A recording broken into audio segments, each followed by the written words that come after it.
Hey everyone, welcome back to FPL Fran. Today's video is going to be my Game Week 6 team selection. It is a wildcard week for me. I've said this many times. I did a video even with Jonas, the FPL champion from last season. So have a look at that video if you want to have a look at what his draft was last shaping up to be. We have some news and that sort of changed my draft around a little bit.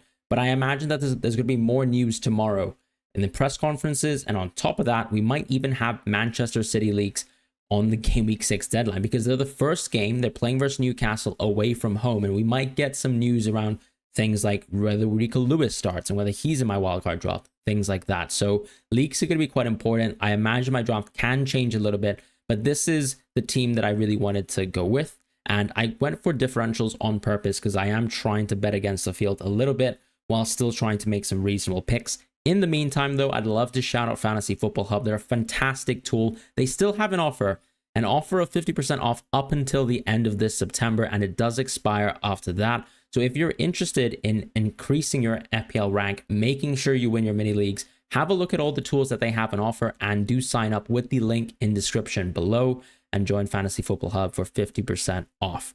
Now, let's quickly jump into my Game Week 5 review. It was actually a very painful week in the sense that I thought on paper everything was looking good for the team to do well. I went for 2 free transfers towards Salah, a little bit of a conventional dead end. To be honest, this season is a season where we can definitely roll towards the wild card. I just generally thought that I didn't have the strongest of teams.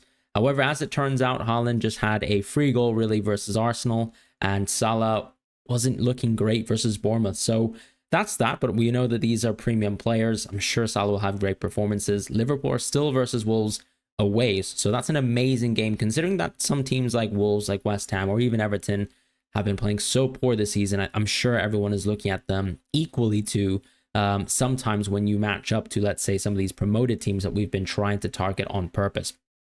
Now, I did actually end up getting 62 points, so that put me around 848,000 in the world.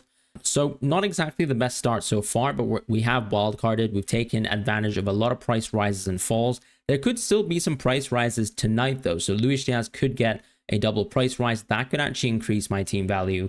And a couple other things like, for example, Mbeumo will rise. That's going to make it a little bit more difficult for people to move into Brian Mbeumo on the deadline. And that just shows you how quickly the season has gone in terms of price changes and rises. It's been tough creating a wildcard 6 team that I liked.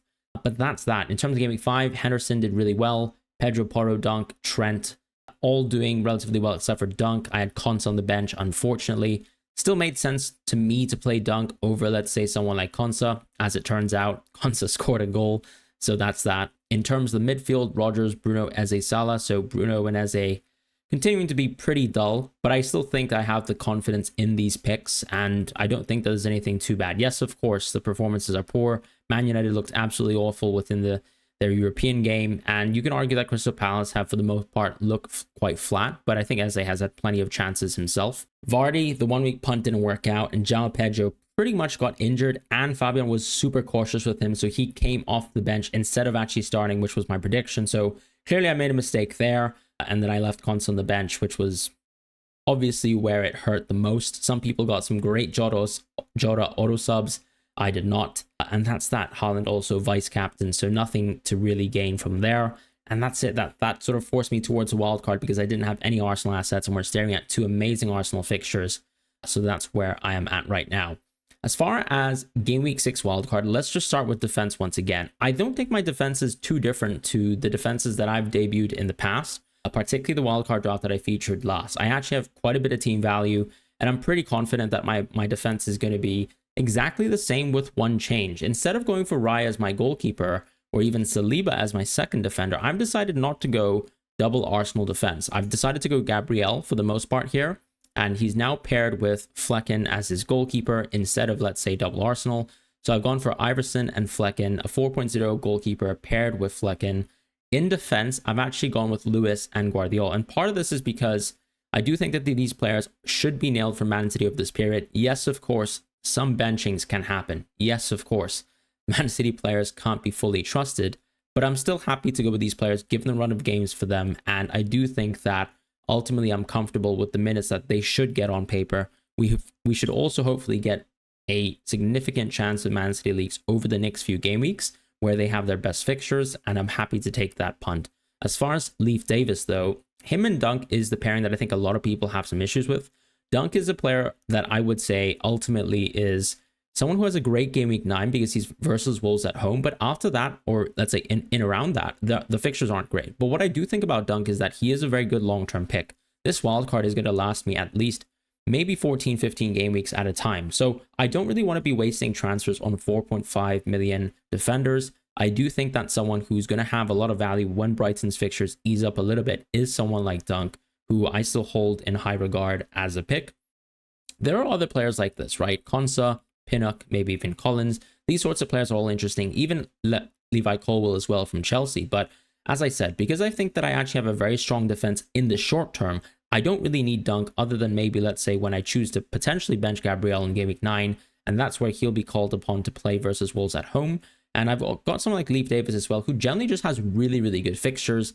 And ultimately, I think he's a very, very strong defender. So when I look at someone like Leif Davis here, what's nice is that he kind of has that great auto sub sort of value.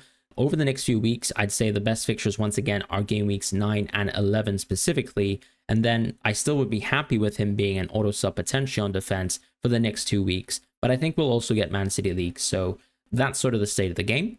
As far as my midfield here, the midfield that I would actually like to go to is probably going to upset a lot of you people.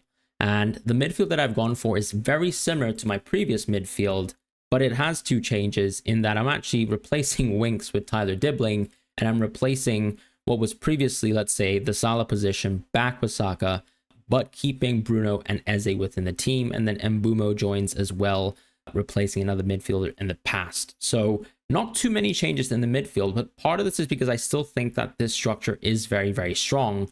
And I have decided to go a little bit more top heavy on offense for the next 2-3 game weeks. And I plan to make some moves around the forwards, which we'll have a look at in the moment. So in the midfield, yes, I've gone for Bruno. And I think a lot of people will just mention, as I said, the European performances, any of the performances really in the Premier League where he's shown pretty poor finishing.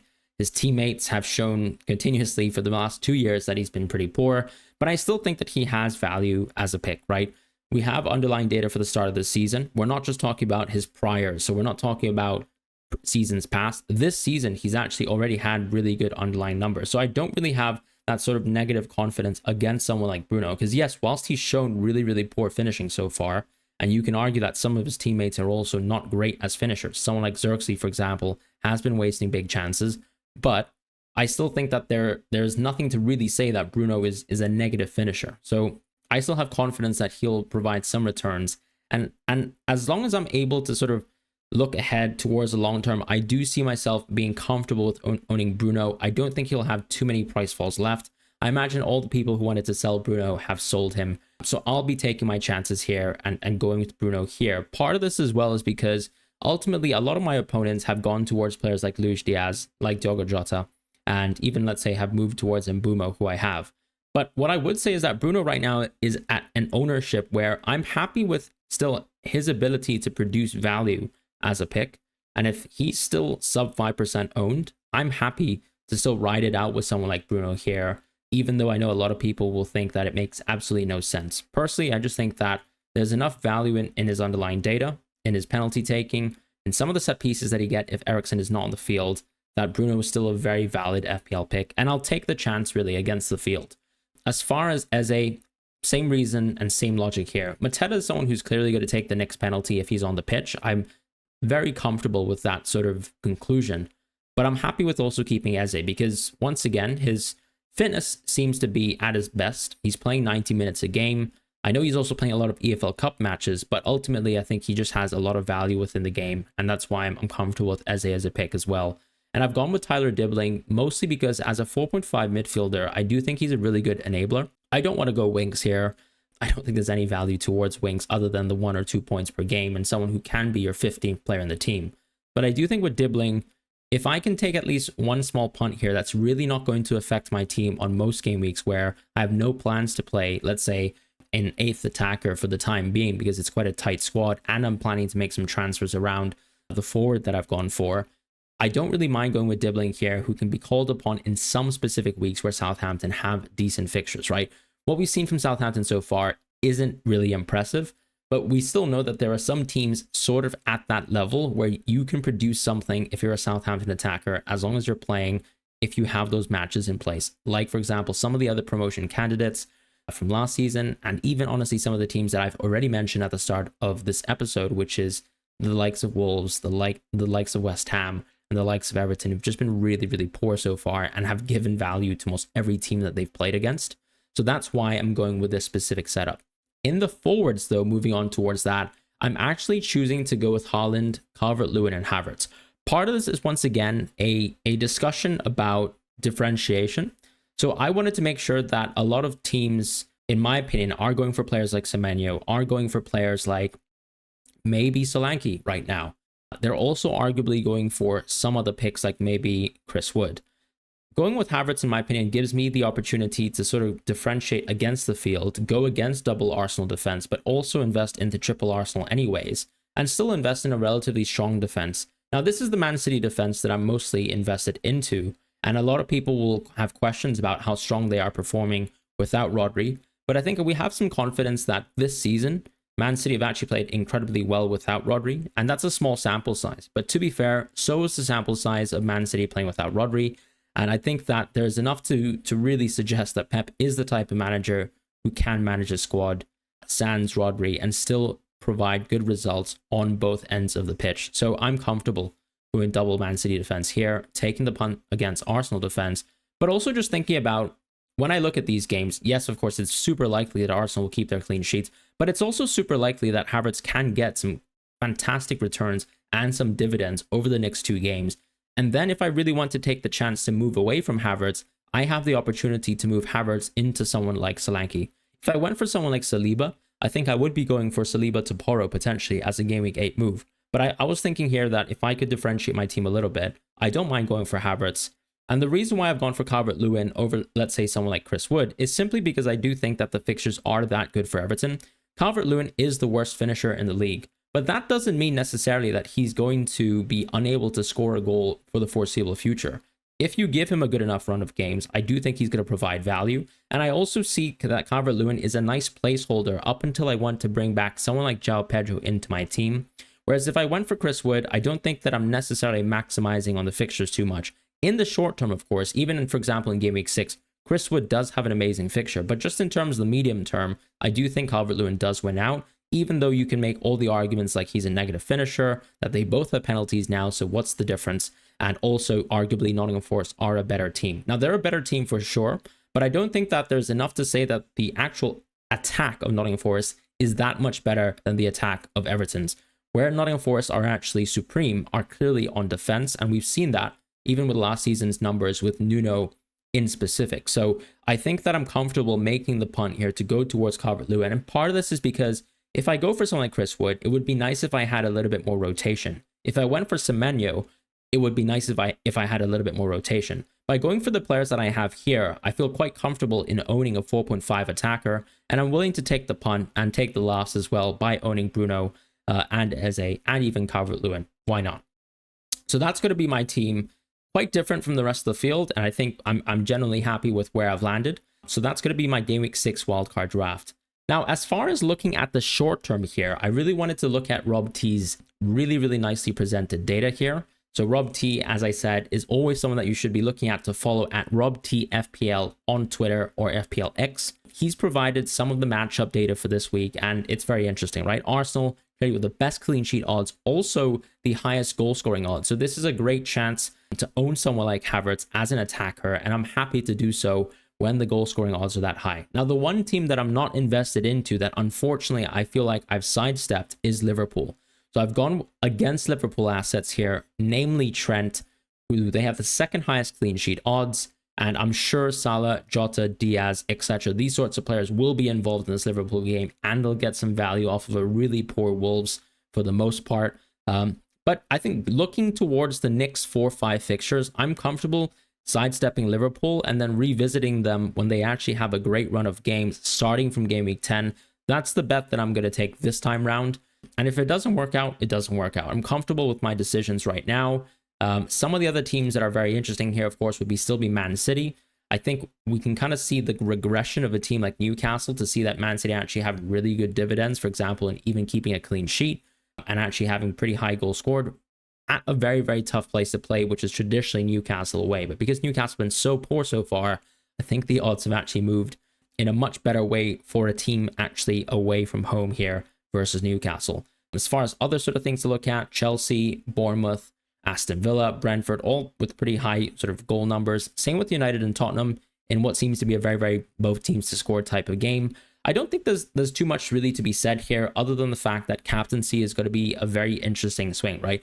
Do you back the value of Haaland being the maximal sort of goal share option? We have, let's say, someone like Haaland with the best goal scoring odds for this week, but actually some other options, like for example, the likes of Salah, the likes of Saka are actually pretty close for this game week. So there's genuinely an option to maybe consider a differential captaincy. So for my captaincy this week, with all these things sort of contextualized, I am going to actually go against the field again. And it feels bad actually owning Haaland and captaining someone else, but I'll take the punt against the field here and I'll captain Bukayo Saka here versus Leicester at home. Why not play the fixture game here? I know Haaland is fixture proof in the sense that he can score versus anyone, but clearly I still think that when he plays weaker teams, he's got the chance to really break that sort of hat-trick threshold, poker threshold. But yeah, I'll take my chances here with Saka as a captaincy. Really nice to actually go double Arsenal offense for the next two games.